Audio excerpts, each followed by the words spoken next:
एक निजी mobile company में काम करने वाले युवक की काम करने के दौरान हुई मौत को लेकर आज परिजनों ने मुट्ठी में जम्मू अखनूर रोड को बंद करके विरोध प्रदर्शन किया। ये लोग युवक के शव को साथ लेकर सड़क पर बैठ गए और निजी मोबाइल कंपनी पर लापरवाही का आरोप लगाया। परिजनों का कहना है कि युवक की आयु मात्र 17 वर्ष है।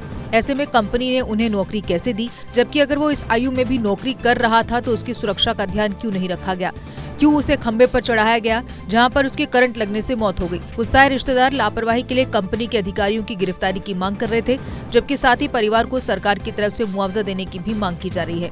हालांकि मौके पर पहुंचे प्रशासनिक अधिकारियों ने परिजनों को समझाने का प्रयास किया, पर वो मांग कर रहे थे कि जब तक डीसी जम्मू व कंपनी के अधिकारी नहीं आते तब तक वो सड़क से नहीं हटेंगे।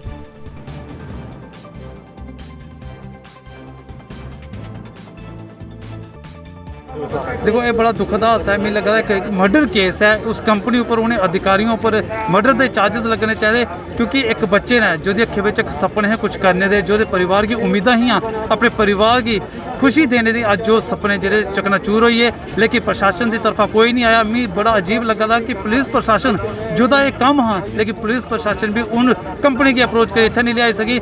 इस परिवार की अज उन्हें एक बेघर करिए छड़ी। मैं लगा बड़ा बड़ा गुनाह है। कंपनी की चाहती आर्थिक मदद करे, लेकिन कन्ने कन्ने इस परिवार का गुजर बसर का खर्चा चुका है।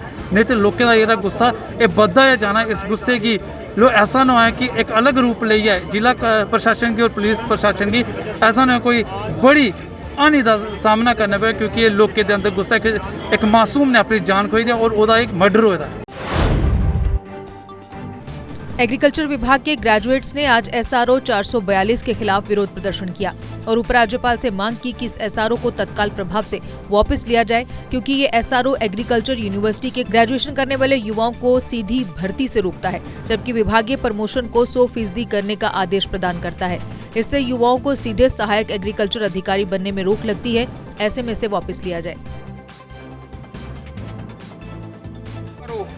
ब्लैक SRO काले कानून ये जो लाए हैं, ये जो सरकारें ले आती हैं, जो कि एग्रीकल्चर ग्रेजुएट्स के लिए एक काला धब्बा बन के रह गया है, जो हमें इक्वल अपॉर्चुनिटी नहीं दे रहा डिपार्टमेंट को सर्व करने के लिए, ये उसके खिलाफ प्रोटेस्ट किया जा रहा है। मैं आपको क्रोनोलॉजिकली ये बताना चाहता हूँ कि कैसे कैसे ये सब हुआ और आज ये नौबत आ गई कि एग्रीकल्चर के जितने भी ग्रेजुएट्स हैं उनको सड़कों पर आना पड़ रहा है।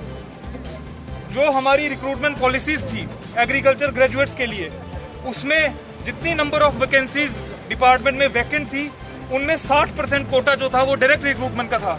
मतलब 60% लोग जो है वो एग्रीकल्चर यूनिवर्सिटी से लिए जाते थे और 40% जो है डिपार्टमेंटल प्रमोशंस होती थी।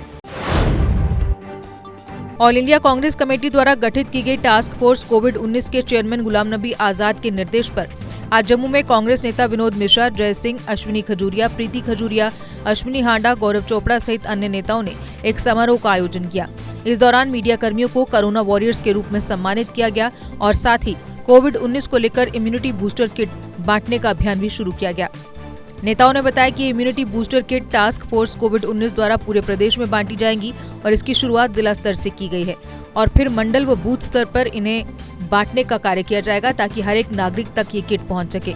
इस मौके पर नेताओं ने केंद्र सरकार पर कोविड-19 को कंट्रोल करने में पूरी तरह से नाकाम रहने का आरोप लगाया और प्रधानमंत्री मोदी की 10 बड़ी गलतियों को उजागर किया। जो सेकंड वेव में जो एडवाइजरी जो जारी की थी हमारे कांग्रेस पार्टी ने, माननीय हिंदुस्तान के साबका प्रधानमंत्री मनमोहन सिंह साहब ने जो एडवाइजरी जारी की थी इस केंद्रीय सरकार को कि सेकंड वेव जो है हिंदुस्तान में आने वाली है, you should be get ready for this, जो आने वाली है ये महामारी। लेकिन हमारी गवर्नमेंट ऑफ इंडिया ने इसको अदरवाइज लिया, जिसके कारण जो वर्ल्ड हेल्थ ऑर्गेनाइजेशन और ये इंडियन काउंसिल ऑफ मेडिसिन उन्होंने भी वार्न किया था, एडवाइजरी जारी की थी, लेकिन हमारी केंद्र सरकार ने इसको अदरवाइज लिया, जिसका परिणाम हमने जो सेकंड वेव में भुगता, जिसके साथ हमारे हिंदुस्तान में 4 लाख कैजुअलिटीज़ हो गई। ऑक्सीजन की प्रॉब्लम है, मेडिसिन जो कोविड की प्रॉब्लम है, जो टेस्ट है रैपिड टेस्ट, जो RT-PCR टेस्ट, हमारे जम्मू में 3000 के करीब लोग जहाँ पे जो मरे हैं, जो आपके सामने है, ये अच्छी बात नहीं है। ये सारी जो कसूर है, जो मैं समझता हूँ कि भारतीय जनता पार्टी का कसूर है। एडवाइजरी वर्ल्ड हेल्थ ऑर्गेनाइजेशन ने अगर जारी की थी तो इन्होंने क्यों नहीं ये तैयार है इस महामारी का मुकाबला करने के लिए। जम्मू के आर्टिस्टों को अकेडमी द्वारा करवाए गए कार्यों की कोई भी राशि न दिए जाने को लेकर आज अपनी बात पत्रकारों के सामने रखी गई। इन कलाकारों ने कहा कि सरकार के आगे कई बार अपनी बात रख चुके हैं, जबकि आज की मीटिंग में ये निर्णय लिया गया है कि अगर 1-2 दिन में कलाकारों की पेमेंट नहीं हुई तो वह गवर्नर हाउस तक एक उग्र प्रदर्शन करेंगे। देखिए सर, अभी 2017 से शायद है ना, 2017 की पेमेंट भी हमें क्लियर नहीं की गई, ठीक है। और उसके बाद आपको पता कितनी आपदा आई, पिछले साल भी आई, उससे पहले 370 तोड़ दिया गया, तब भी हमें दिक्कत बहुत ज़्यादा आई आर्टिस्टों को खासकर। अब उसके बाद ये कोरोना आया फिर से। उस दौरान जितने भी प्रोग्राम हुए आज तक हमारे अकेडमी के खासकर, पहले जो सेक्रेटरी साहब वो कहते हैं कि मेरे जो टर्नओवर का काम है उसकी पेमेंट आपको कर दी जाएगी। फिर उसके बाद वो सेक्रेटरी साहब चले गए, ना वो पेमेंट्स हमारे पास आई। फिर टूरिज़्म के फेस्टिवल्स हुए, उसकी भी पेमेंट भी नहीं आई। और जो पुराना था 2017 से जो लेकर पुराना था, उसकी तो आप बात ही रहने दो ना, वो उस मसले पे कोई बोलता ही नहीं है। तो हम सभी आर्टिस्टों ने मिलकर अब ये सोचा है कि अब हम अपनी आवाज़ जो है सरकार तक पहुँचाएँगे, चाहे उसके लिए हमें धरने में बैठना पड़े, चाहे गवर्नर हाउस के सामने बैठना पड़े, गवर्नर साहब को ये आवाज़ हम पहुँचा के रहेंगे। डोगरा फ्रंट शिवसेना ने आज अयोध्या में बनने वाले श्री राम मंदिर निर्माण को लेकर दिए गए दिग्विजय सिंह व अखिलेश यादव के बयानों को लेकर विरोध प्रदर्शन किया, जिसमें फ्रंट के अध्यक्ष अशोक गुप्ता ने कहा कि अब जब लगने लगा है कि श्री राम मंदिर बनने जा रहा है तो अब मंदिर निर्माण में रोड़ा अटकाने के लिए मंदिर को दी गई भूमि को रजिस्ट्रेशन पर भी सवाल उठाए जा रहे हैं, जो कि एक सोची समझी साजिश है और इस साजिश को किसी भी कीमत पर पनपने नहीं दिया जाएगा।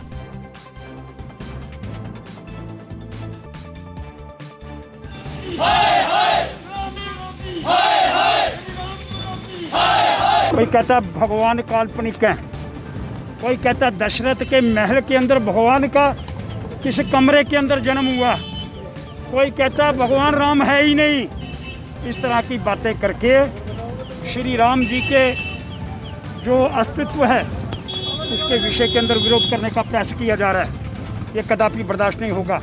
अब ज़मीन का विषय आ गया। जब ये देखा कि अब मंदिर बनने वाला है, तब 2 करोड़ 2011 के अंदर तय हुआ, एग्रीमेंट हुआ अंसारी और उसके बीच के अंदर, और 2021 के अंदर 3 बार रेनोवेशन हुई उसको रिन्यू किया गया और चौथी बार जा करके रजिस्ट्री हुई। अब उसमें भी सवाल कर रहे हैं। एंटी रेबीज इम्यूनेशन सेंटर के डॉक्टरों ने लोगों से अपील की है कि अगर किसी को कोई भी जानवर खरोच लगाता है या काटता है तो उसे देसी उपचार की तरफ न जाते हुए खुद को यहां लाकर वैक्सीनेट करवाना चाहिए, ताकि वो किसी भी प्रकार के रेबीज के खतरे से बच सकें। सबसे पहले सबसे ज़रूरी है कि वो जहाँ पे भी डॉग बाइट या एनिमल बाइट ज़ख़म हुआ है उसको एक बहते हुए पानी से नलके के नीचे कोई लगभग 10 या 15 मिनट तक खुले पानी में उस ज़ख़म को अच्छी तरह धोए। उसको हम कहते हैं initial toilet of the wound. वो बड़ा इंपॉर्टेंट होता है। उससे ये होता है इमीडिएटली करने से कि जो एनिमल या डॉग के सलाइवा जो ह्यूमन टिश्यू के साथ कांटेक्ट में आया है तो उसका जो वायरस है, जो रेबीज़ वायरस है, लिसा वायरस होता है, उसका जो मेजर पोर्शन है वो इस पानी के फ्लो से निकल जाएगा और वुंड जो है क्लीन हो जाएगा टू ए ग्रेटर एक्सटेंट। तो उसमें ये होगा कि जो वैक्सीन है और जो वो चीज़ें हैं वो ज़्यादा इफ़ेक्टिव रहेंगी जैसे जैसे हम पेशेंट हमारे पास आएगा तो उस कंसर्न में। भाजपा के पार्षद राजकुमार तरखान ने कांग्रेसी पार्षद सोबत अली के साथ आज अपनी वार्ड के छन्नी हिम्मत में इम्यूनिटी बूस्टर दवाओं के एक कैंप का आयोजन किया, जिसमें स्थानीय लोगों को इन दवाओं को वितरित किया गया। ये कैंप आयुष विभाग के सहयोग से लगाया गया था। मेडिसिन का जो हमने यहाँ पर कैंप लगाया है, इसमें भारतीय जनता पार्टी ओबीसी मोर्चा के सहयोग से ये आज यहाँ पर लगाया है। मैं भारतीय जनता पार्टी ओबीसी मोर्चा का जनरल सेक्रेटरी होने के नाते हमें भी पार्टी ने डायरेक्शन दी थी कि अपने इलाके में जितने भी लोग, पहले तो हमने उनको कोविड टेस्ट करवाए, उसके बाद हमने वैक्सीन करवाई थी और उसके बाद जो लास्ट बचे हुए हैं जो 18 से ऊपर, उनकी भी हम कराने जा रहे हैं। अभी डेट हमें मिली नहीं है। जम्मू म्युनिसिपल कॉर्पोरेशन के मेयर चंद्रमोहन गुप्ता ने बुधवार सुबह शक्तिनगर जम्मू का दौरा किया। इस दौरान उन्होंने पवन आइसक्रीम चौक पर अक्सर लगने वाले ट्रैफिक जाम की समस्या का जायजा लिया। मेयर ने ट्रैफिक समस्या से निजात पाने के लिए आसपास के इलाकों का भी जायजा लिया। इस मौके पर JMC commissioner Avni Lavasa, SSP traffic Kaushal Sharma, PWD के इंजीनियर्स और अन्य अधिकारी मौजूद रहे।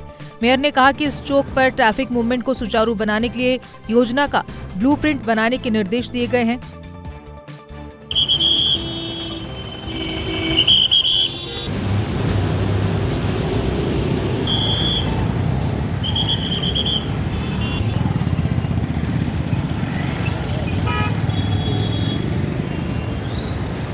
बड़ी कंजेशन है यहाँ पर।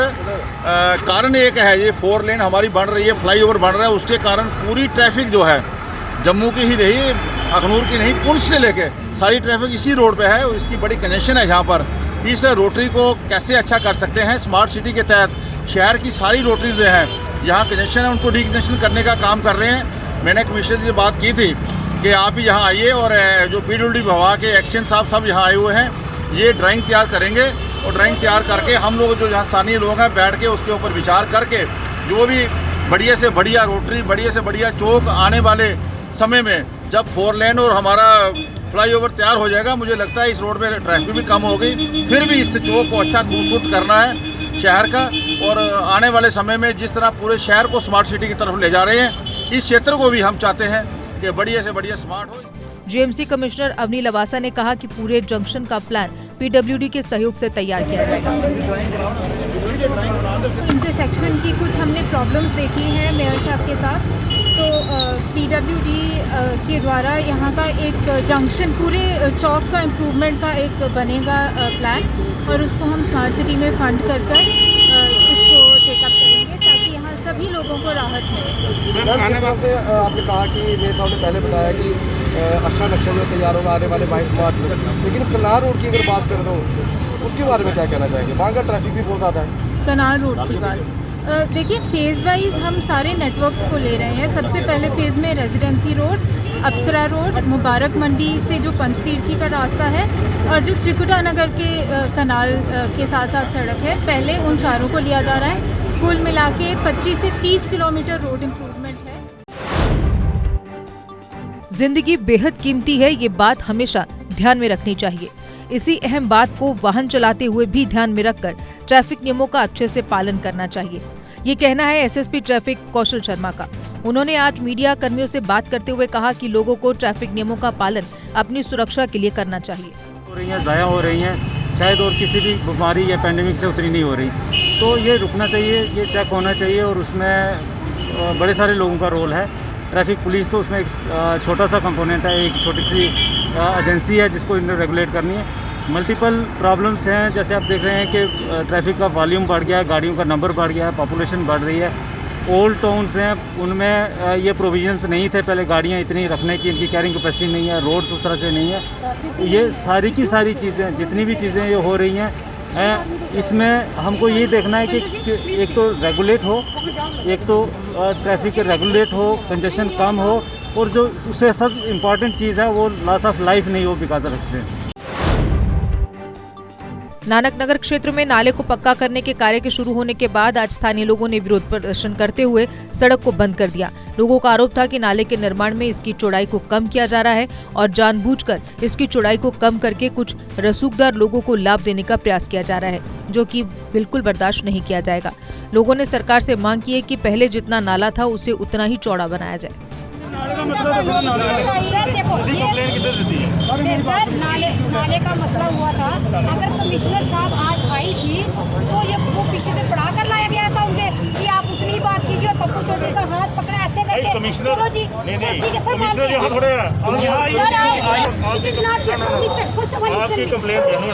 सर मेरा दुपट्टा खींचा गया, कंप्लेंट दीजिए सर। मेरा नहीं, अगर पप्पू चौधरी सही है, आप घर में बैठ के वो एसी की हवा लेके कह रहे हैं कि वो गलत। जीके अपडेट रहे हमारे साथ। अगर आप ये वीडियो YouTube पर देख रहे हैं तो हमारे YouTube चैनल को सब्सक्राइब करें और बेल आइकन को क्लिक करें। अगर आप ये वीडियो Facebook पर देख रहे हैं तो हमारा Facebook पेज लाइक जरूर करें। For advertisement please contact 7051091811।